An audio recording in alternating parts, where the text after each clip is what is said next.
100 years ago, after the war, our founders created a system they believed would create lasting peace. Hey there boys and girls, my name is Prav and welcome to Layan Filem, where we review the latest but not necessarily greatest movies to hit Malaysian shores. Today, we're looking at this. Divergent is an easy movie to write off without much thought. It's got a generic name, pretty generic sounding sci-fi action premise, and a completely forgettable trailer. It's also a young adult adaptation, which are becoming a dime a dozen and vary from wildly mediocre to ridiculously bad.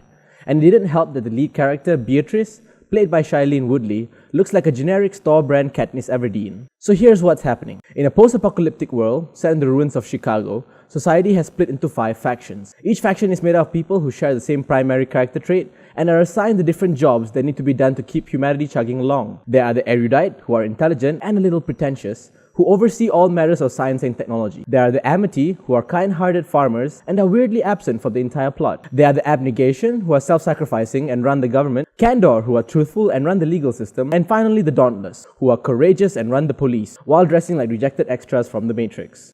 The movie starts with Beatrice, living in what looks like an Amish space colony, as a member of the abnegation. Her father is a member of the ruling council and she is expected to be a self-sacrificing servant of the people just like him. But Beatrice secretly harbors other passions, specifically for the freedom and energy of life as a dauntless. Lucky for her, this world has their own version of the Hogwarts sorting ceremony, and Beatrice discovers through a vision quest, no seriously, it happens in a chemically induced dream, that she is divergent.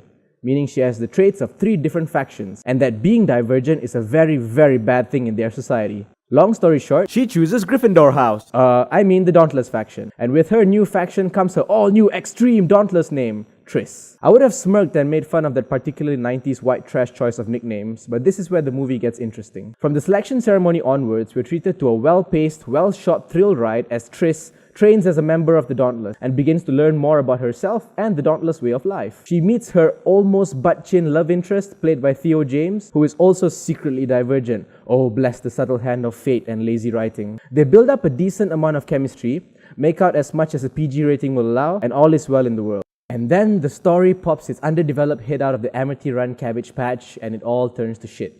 So basically, the erudite are up to no good, have used some quasi-scientific mumbo-jumbo to mind control the Dauntless, and are hungrily eyeing the seat of power held by the abnegation. And our heroes, by virtue of being divergent and also special, resist the mind control and fight back, leading into a pretty forgettable third act that progresses like a checklist of subplot conclusions before rolling lazily into an anticlimactic crescendo. Now, this is a movie for those of you who enjoy young adult fiction but can't stand the pandering to the audiences that the other franchises are guilty of. Divergent presents a more enjoyable and immersive world than any of its YA brethren. I'm looking at you, Mortal Instruments. It spends time getting you to invest in the world and characters, and at moments it comes close to having a unique atmosphere and tone. The soundtrack is superb, featuring alternative artists like Woodkid and Ellie Goulding. The visuals are good and flow well. The dialogue and characters, even the bit players, are consistently engaging and memorable. And the romance subplot actually works, in comparison to Katniss and Peeta's forced awkward fest. The cast themselves are mostly adequate, especially the leads, and as I mentioned before, the action is pretty cool. Where it fails is in trying to become the Hunger Game. Besides the lead actress looking like a Jennifer Lawrence headshot someone left in a hot car,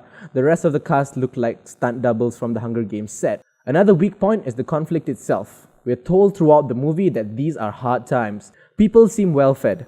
There isn't a scene with any conflict between the factions. You're just told that society is on the brink of collapse and expected to go along with it. The city seems to be running fairly well, and if it weren't for the crumbling scenery, it would be damn near utopian. So when the third act rolls around, we're left with a hollow, empty resolution for a conflict that doesn't make sense, and that keeps Divergent from being a truly good movie.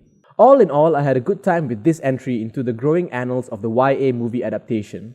It succeeds where the Hunger Games failed, in being a fun action movie, and most of all in not feeling like it was produced on a budget of 25 cents and a pack of gum. It fails horribly with the plot, but is self-aware enough to keep most of the bad storytelling to the last 30 minutes or so, leaving the rest of its 139-minute runtime for the stupid fun stuff, and that may be just enough to merit a recommendation.